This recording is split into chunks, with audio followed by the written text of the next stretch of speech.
সরকারকে সাধুবাদ জানাবো এবং ফাইন্যান্স ডিপার্টমেন্টের সমস্ত আধিকারিকদের সাধুবাদ জানাবো।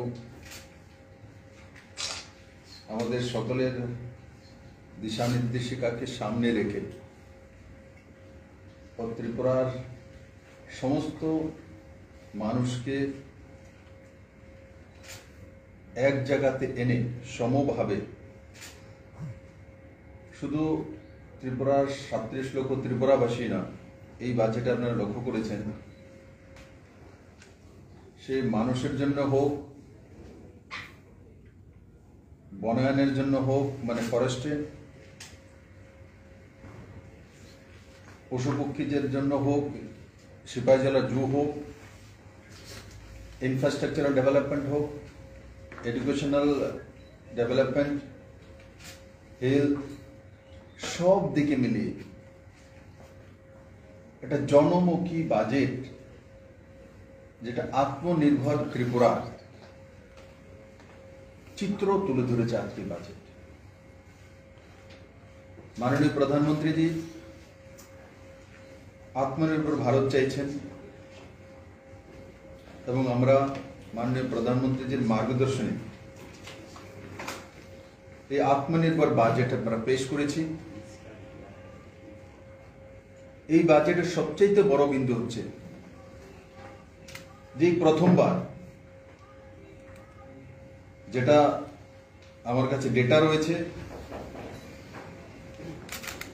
যে বিগত বাজেটের চাইতে, যেটা 20,000 কোটি টাকার কাছাকাছি একটা পুরনো বাজেট ছিল আমাদেরই, সেটা থেকে উঠে 26,893 কোটি টাকার বাজেট, মানে 18% উপরে বেশি।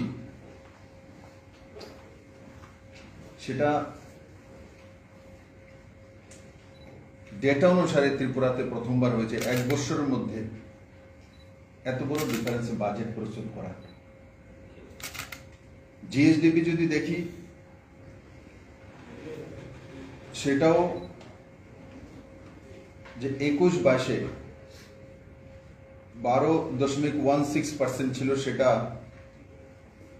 22-23 অনুমান করা হচ্ছে এই বাজেটে 13.28%। তার মানে করোনার পরিস্থিতিও কেন্দ্রের সরকারের বাজেটের আগে যে আমরা ইকোনমি যে পরিসংখ্যান প্রস্তুত করি, সেখানে আমরা দেখেছি যে ভারত সরকারের জিডিপি বাড়বে। ত্রিপুরার এই বাজেটও সেটা প্রতিলক্ষিত হচ্ছে। আরেকটা বড় বিষয় হচ্ছে ক্যাপিটাল এক্সপেন্ডিচার। যে জিএসডিপি আপনি দেখছেন 12.16% থেকে 13.28%, তো বাড়বে, তার রাস্তা কি? তার রাস্তা ক্যাপিটাল এক্সপেন্ডিচারে পরিলক্ষিত হচ্ছে, যেটা এবার এই বাজেটে 5,285 কোটি টাকা ক্যাপিটাল এক্সপেন্ডিচারে রাখা হয়েছে, যেটা 2021-22 2,651 কোটি টাকা। তার মানে প্রায় ডাবল ক্যাপিটাল এক্সপেন্ডিচার। আর তারই ফল হিসাবে আপনি দেখছেন জিএসডিপির গ্রোথ 13.28%। এডুকেশনে যেখানে 2021-22 4,152 কোটি টাকা রাখা হয়েছিল, আর সেটা এবার 5,010 কোটি টাকা, তার মানে 20.66% বেশি, 20% উপর বেশি। হেলথে যেটা 2021-22 1,443 কোটি টাকা, এটাকে বাড়িয়ে 1,777 কোটি টাকা, তার মানে 23% বেশি।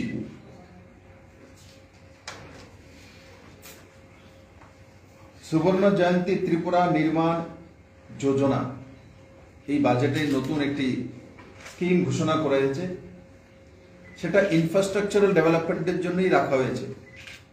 और সেই যোজনা 1,000 কোটি টাকা বরাদ্দ রাখা হয়েছে।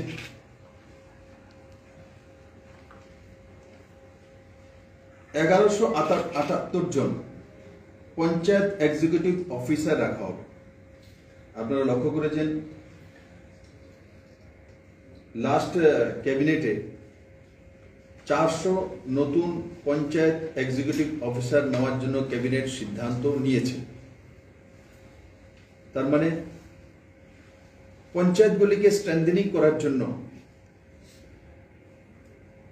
আমরা এক একটা পঞ্চায়েতে 80 কোটি টাকা পঞ্চায়েতে বরাদ্দ থেকে, বাকি পিডব্লিউডির কাজ, এডুকেশনের কাজ সেগুলো আলাদা এক একটা পঞ্চায়েত, কিন্তু আরডি এবং অন্যান্য কিছু দপ্তরের মাধ্যমে পঞ্চায়েতে 80 লক্ষ টাকা, প্রায় 1 কোটি টাকার কাছে গেছে। যখন ওই সময় পঞ্চায়েত সেক্রেটারি নেওয়া হতো যে কোয়ালিফিকেশন, তখন পঞ্চায়েতের কাছে ডাইরেক্ট ফান্ডিংকে ঠিকভাবে যেত না। আজকে একটা ত্রিপুরাতে 2000, 3000 এমনকি এর চাইতেও কম পপুলেশনের পঞ্চায়েত আছে। তো সেখানে যাতে আমরা সেক্রেটারিয়েটকে মজবুত করব, ডাইরেক্টরেট মজবুত করব। যদি পঞ্চায়েত সেক্রেটারি মজবুত না হয় আপনি কোনো সুবিধা পাবেন না। আপনি যতই চেষ্টা করেন কেউ, উনি যদি সেই ব্যবস্থা না জানেন, তো আপনি যতই পরিশ্রম করেন না কেন, ভিডিও যতই পরিশ্রম, সেটা মানুষ পেতে কষ্ট হবে, কারণ সে নিজেই বোঝে না তো কি বোঝাবে, কি স্কিমকে ইমপ্লিমেন্ট করবে। তার জন্য সরকার সিদ্ধান্ত করেছে যে প্রত্যেকটি পঞ্চায়েতে, তার মানে 1178 জন পঞ্চায়েত এক্সিকিউটিভ অফিসার নিযুক্ত করা হবে। তাতে পারদর্শিতার সঙ্গে, তার কোয়ালিফিকেশন বেশি থাকবে, গ্র্যাজুয়েট থাকবে, টিপিএসসির মাধ্যমে যাবে, তো স্বাভাবিকভাবে তার মধ্যে কোয়ালিটি থাকবে, সে সেইভাবে জবাবদেহ থাকবে এবং মানুষের কাছে সেই সুবিধাগুলো, যে কেন্দ্র এবং রাজ্য সরকার যে সুবিধাগুলো দিচ্ছে, সময়ের মধ্যে পৌঁছে দেওয়ার ব্যবস্থা করতে পারবে। তারপর যেটা সরকারি কর্মচারীদের জন্য ত্রিপুরা গভর্নমেন্ট হেলথ স্কিম, এই প্রথমবার যারা হায়ার অফিসিয়াল রয়েছেন, তারা যে সিজিএসএস, যেটা সেন্ট্রাল গভর্নমেন্টের হেলথ স্কিম আছে, তার মধ্যে দিয়ে সামান্য একটা 500 টাকা, 300 টাকা, 100 টাকা যাই রাশি থাকে সেটা স্যালারি থেকে কাটে। বাকি সিজিএসএস রেটে সেই কার্ড তাদের কাছে থাকে, সমস্ত সুবিধা তার পরিবার পর্যন্ত পেয়ে যায়। কিন্তু আমাদের এখানে এই ব্যবস্থা নেই। মাত্র সি বা ডি গ্রুপের যারা এমপ্লয়ি আছেন বা পুলিশ টিএসআর আছেন, তাদের 500 টাকা করে শুধু মেডিকেলের জন্য দিয়ে দেওয়া।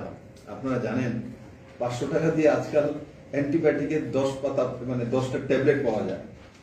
আজকে সরকার প্রথমবার ত্রিপুরা রাজ্যে গভর্নমেন্ট এমপ্লয়ীদের জন্য একদম নিচে থেকে উপরের যারা আছে তাদের তো রয়েছেন, সবার জন্য আমরা ত্রিপুরা গভর্নমেন্ট হেলথ স্কিম এনেছি। সেটা সিজিএস এর যেই সুবিধাগুলো পাওয়া যায়, সেম সুবিধা এখানের এমপ্লয়িরা এই প্রথমবার ত্রিপুরাকে পেতে চলছে। এটা এই বাজেটের একটা সবচেয়ে বড় দিকের মধ্যে একটা। আমাদের এডিসি এরিয়া বড় মাত্রার জনজাতি রয়েছেন, সেখানে 1300 কোটি টাকা ব্যয় ওভারঅল ডেভেলপমেন্ট, 16টি নতুন একলব্য বিদ্যালয়, তারপর নতুন যে ছাত্রছাত্রীদের জন্য বড় মাত্রা হস্টেল, নিউ হস্টেল, সেগুলো নির্মাণ করা হবে।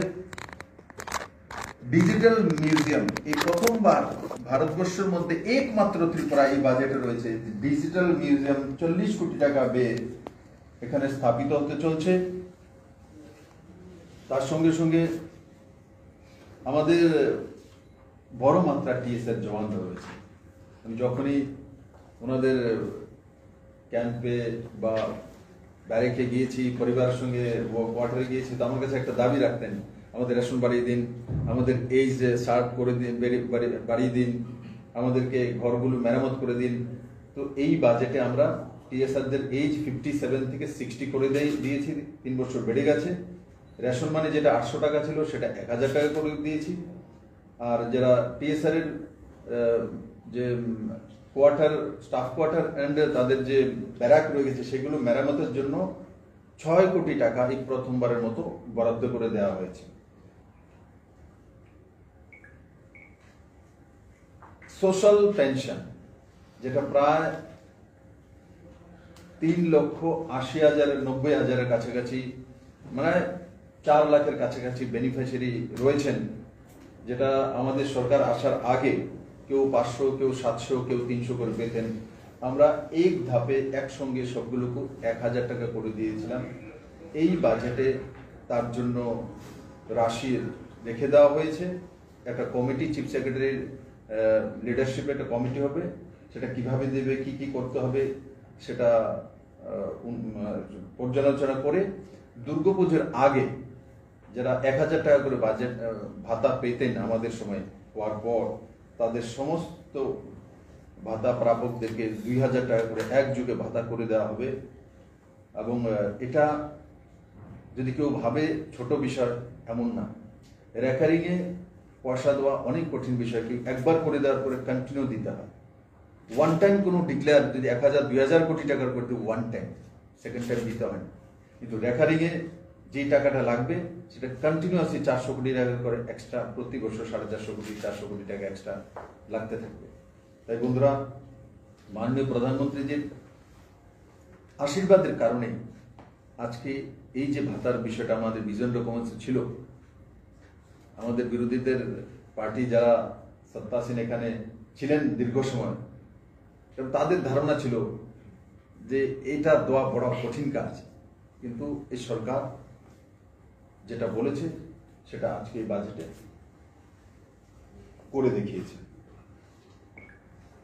তার সঙ্গে সঙ্গে বন্ধুরা, বিদ্যা জ্যোতি 100 সিবিএসসি স্কুল অলরেডি আমরা পারমিশন নিয়ে এসেছি, কাজকর্ম চলছে। এডুকেশনে এক আমূল পরিবর্তন নিয়ে এসেছে। প্রায় 500 কোটি টাকা সরকার তার মধ্যে স্টেট গভর্নমেন্ট খরচা করবে। এই বাজেটে তার মধ্যে রাশি বরাদ্দ করা হয়েছে বাৎসরিক হিসাবে, এবং আরো 25টি বিদ্যাজ্যোতিতে অ্যাড করা হবে, মানে 125টি স্কুল হবে। কারণ সিবিএসসি স্কুল এখন প্রত্যেক জায়গা থেকে ডিমান্ড উঠছে শিক্ষার মান উন্নয়নের জন্য। তো আমরা যতটা পারি তারপরে এক্সট্রা করে আরো 25 স্কুলকে এই বাজেটে নেওয়া হয়েছে, সেগুলো সিবিএসসিতে কনভার্ট করা হবে।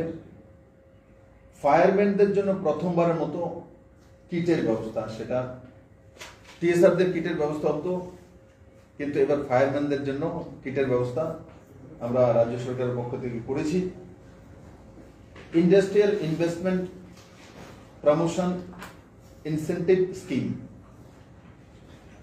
স্বনির্ভর ত্রিপুরা তৈরি করার জন্য, নজওয়ানদেরকে রোজগার দেওয়ার জন্য, তার মধ্যে 1000 কোটি টাকা রাখা হয়েছে।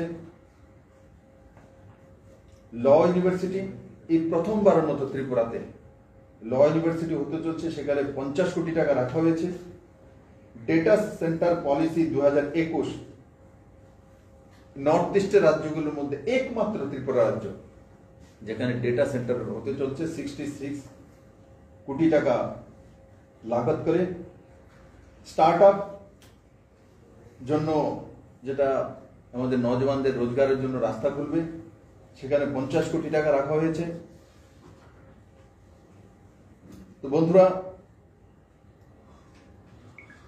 টিআইটি পলিটেকনিক নরসিংগড়, সেখানে 20 কোটি টাকা রাখা হয়েছে।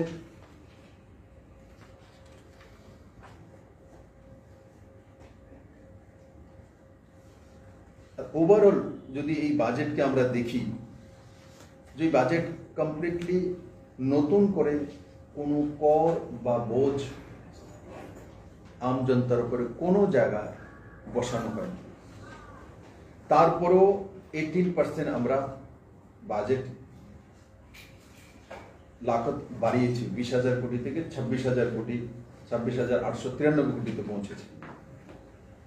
তাই হেলথ হোক, এডুকেশন হোক, ইনফ্রাস্ট্রাকচার ডেভেলপমেন্ট হোক, আর 2025-এর মধ্যে সমস্ত মহকুমাগুলিকে 2 লেনে সংযুক্তিকরণ, প্যাচ শোল্ডার, ছোট্ট বিষয় না, সমস্ত মহকুমাগুলিকে, মহকুমা হেডকোয়ার্টারগুলিকে 2 লেনে রাজ্য সরকার স্টেট বাজেট থেকে 2 লেন করবে। স্টেট বাজেট থেকে আপনারা দেখেছেন, স্টেট বাজেট থেকে 2 লেন আমরা করি না। প্রথমবার স্টেট বাজেট থেকে 2 লেনের দিকে যাচ্ছি আমরা। ছোট্টখাটো একটা রোড, 1-2টা রোড হয়তো 2-4 কিলোমিটার আছে, কিন্তু এভাবে বড় মাত্রা স্টেট বাজার থেকে প্যাপ শোল্ডার 2 লেন রোড এই প্রথমবার করছে। ত্রিপুরাতে 2 লেন রোড যেগুলো প্যাপ শোল্ডার আছে সেগুলো NHIDCL, ন্যাশনাল হাইওয়ে রোড। আর আরেকটা যেটা আমরা 4 লেন করছি সেটা এয়ারপোর্ট রোড, এটা ত্রিপুরা সরকার করছে। তো সেটা প্রায় 100 কোটি টাকা খরচা করে 4 লেন রোড হচ্ছে এয়ারপোর্ট রোড, তার জন্য। তো আমি আশা করি আজকের এই বাজেটে ত্রিপুরার সমস্ত মানুষের, সে শিশু থেকে নিয়ে বুজুর্গ পর্যন্ত সবার কাছে একটা নতুন সন্দেশ নিয়ে গেছে। যে করোনার পরিস্থিতি অনেকে কল্পনা করেছিল যে সরকার হয়তোবা মানুষের সমস্ত চাহিদা ফুলফিল করতে পারবে না। এটা আমি মানি যে একসঙ্গে সবকিছু চাহিদা ফুলফিল করা যায় না, কিন্তু মানুষের কাছে যেটা পৌঁছে দেওয়া সম্ভব আমাদের দ্বারা আমরা এই বাজেটের মাধ্যমে অতটা করেছি। এবং আমি আশা করি এতে আমার ত্রিপুরাবাসী খুশি হবেন, মুখে হাসি আসবে। আর যারা ভাতা প্রাপক ওনারা সবচেয়ে বেশি খুশি হবেন, কারণ ওনাদেরকে বিভিন্নভাবে বিষয় সামনে নিয়ে যাওয়া হচ্ছিল বিরোধী পার্টিগুলির দ্বারা, যে 1000 থেকে 1000 তো করেছে, সে 300 400 500 ছিল, তার জন্য 1000 করে দিয়েছে, সেখানে তো আর এত টাকা লাগেনি। কিন্তু তারপরের ধাপটা আছে, সেটা করা অসম্ভব, এটা বিপ্লব দেব অনুমতি করতে পারবে না, আর আমরা সেটাকে ইস্যু করব। আজকে নরেন্দ্র ভাই মোদীর আশীর্বাদে যারা পেনশন পায়, ওল্ড এজ পেনশন পায়, বিধবা ভাতা পায়, গরিব মানুষ সমাজের মধ্যে, আজকে যখন 2000 টাকা হয়ে যাবে তাদের সোশ্যাল পেনশন স্বাভাবিকভাবে, তার সঙ্গে 2000 টাকার সঙ্গে সঙ্গে কি এই 4 লাখ পরিবারের সঙ্গে মাননীয় প্রধানমন্ত্রীর আয়ুষ্মান ভারতের কার্ড আছে, 5 লাখ টাকার ওষুধের চিকিৎসার ব্যবস্থা। আর ত্রিপুরাতে সময়ে সময়ে আপনারা দেখেছেন, প্রমাণিত হয়েছে জিবি হসপিটালে আয়ুষ্মান ভারত কার্ড যারা প্রথম ওপেন হার্ট সার্জারি এক মহিলারই হয়েছে বিনা পয়সা। তো এই সরকার এমএসপি মিনিমাম সাপোর্ট প্রাইস হোক, কিষাণ সম্মান নিধি, প্রধানমন্ত্রী আবাস যোজনা, শৌচালয় যোজনা, প্রধানমন্ত্রী সড়ক যোজনা, ন্যাশনাল হাইওয়ে, ইনফ্রাস্ট্রাকচার, আর এই বাজেটে নেই, কিন্তু আমি আপনাদেরকে বলে দিচ্ছি, লিখে নিন, কৈলাস সাভারের নতুন এয়ারপোর্ট হবে, তার জন্য কেন্দ্র সরকার মঞ্জুরি দিতে চলছে। এবং কৈলাসহরবাসী অত্যন্ত আনন্দিত, বহুদিন যাবত চাইছে যে কৈলাসহর কিছু একটা হোক, কারণ কি কালচারাল সিটি কৈলাসহরে আমরা জমিন দিয়েছি রাজ্য সরকারের পক্ষ থেকে। আমি আশা করি 500-600 কোটি টাকা, যেটাই যখন ডিপিআর তৈরি হবে দেখব, নতুন সুন্দর এক এয়ারপোর্ট তৈরি হবে কৈলাসহরে। আর সবগুলো মিলে সরকার কাজ করছে। আর ত্রিপুরার যে পাইনাপল আছে, বাজেটে নেই সেগুলো, কারণ বাজেটে এত লেখার জন্য আমাদের কাছে জায়গা নেই, যতটা আমরা করে রেখেছি। ত্রিপুরার যে পাইনাপল আছে সেটা সফলে নিয়ে যাওয়ার জন্য, চেইন বানানোর জন্য আমরা ত্রিপুরার সঙ্গে মোটামুটি করে নিয়েছি। তো ত্রিপুরার পাইনাপল আপনি আপনি ওই চেইনে চলে যাবে। তো এখন আর কারোর কাছে যাওয়ার দরকার নেই, আপনি আপনি আমাদের আনারস চাষিরা দেখবে চেইনে সেটা চলে আসছে। তো আপনি আপনি মার্কেটিং এবং প্রসেসিং এবং ট্রান্সপোর্টিং আর ট্রেডিং তো সফলের মাধ্যমে হয়ে যাবে। আরো কিছু ইনফ্রাস্ট্রাকচারাল ডেভেলপমেন্ট এই বাজেটে নেই, কারণ কি যেটি এনএচআই ডিসেল করবে সেখানে তো আমরা এখানে আনবো না, ন্যাশনাল হাইওয়ে করবে। তো বড় মাত্রায় ন্যাশনাল হাইওয়ের কাজ চলছে, বিশেষ করে জনজাতীয় অঞ্চলে, সেলেন্টা, ছামনো, গঙ্গানগর, রেশিয়াবাড়ি, মন্দিরঘাট, যতনবাড়ি, প্রায় 1000 কোটি টাকা খরচা করে ডিপিআর তৈরি করা হচ্ছে, প্রায় 1000 কোটি। 2 লাইন প্যাপ শোল্ডার রোড তৈরি হবে। তো এই সবগুলো মিলে আমি আশা করি যে এই কোভিডের পরিস্থিতিতেও আমরা মোকাবেলা করেছি এবং ইপিডিএসএস সিস্টেমের মাধ্যমে প্রত্যেকের পরিবারের কাছে আমরা এই ক্রাইসিসের মধ্যে খাদ্যদ্রব্য পৌঁছাতে সক্ষম হয়েছি। সেটা আজকাল আপনারা দেখবেন যে অনলাইনে রয়েছে। আমরা ইপিডি সিস্টেমে যে রেশনিং ব্যবস্থাটা ত্রিপুরাতে রয়েছে, ভারতবর্ষের মধ্যে সবচেয়ে উন্নততম রেশনিং ব্যবস্থা ত্রিপুরার কাছে রয়েছে এবং তার মধ্যে 98% লিফটিং হয়। তার মানে প্রত্যেকের কাছে রেশন কার্ড আছে, প্রত্যেক মানুষ তার চাউল, ডাল, চিনি, লবণ, সরষের তেল, মশলা, কেরোসিন, সাবান, আটা, ময়দা, এভরিথিং যা যা পাওয়া যায় সেলফ হেল্প গ্রুপের মাধ্যমে যেগুলো তৈরি হয় এই ইপিডি সিস্টেমে রেশন শপগুলি পাওয়া যায়। আমি আশা করি তাতে যে আমরা আগেই ঘোষণা করেছিলাম এবং লাগু হয়ে যাচ্ছে 33% রিজার্ভেশন মহিলাদের জন্য, আপনারা দেখেছেন এই বাজেটের মধ্যে 33% রিজার্ভেশনের মধ্যে কি কি করা হবে তার বড় মাত্রায় তার মধ্যে হসপিটাল চলে এসছে, তার মধ্যে মহিলাদের জন্য ফান্ড চলে এসছে, মহিলাদের জন্য হায়ার এডুকেশনে যে ইন্টারেস্ট কম করে দেওয়ার পড়াশোনার ব্যবস্থা, এই সবগুলো এবং জেন্ডার অনুপাতে যে সরকারি কোনো সুযোগ সুবিধার মধ্যে যেটা চাকরির মধ্যে 33%, কিন্তু কোনো দোকান পাট যদি অ্যালটমেন্ট হচ্ছে সেখানে তো 50% জেন্ডার অনুপাতে দেওয়া হবে। তো কোনো যেখানে আমরা একটা ফান্ড রেখেছি স্টার্ট আপের জন্য, যেটা আপনি দেখে 100 কোটি টাকা একটা ফান্ড রেখেছি ইন্ডাস্ট্রিয়াল ডেভেলপমেন্টের জন্য, তার মধ্যে 50% মহিলাদের জন্য, 100 কোটি টাকা 50 কোটি টাকা মহিলার জন্য। তো ওইভাবে রাজ্য সরকার কাজ করছে। আমি আশা করি যে আশা নিয়ে এই সরকারটা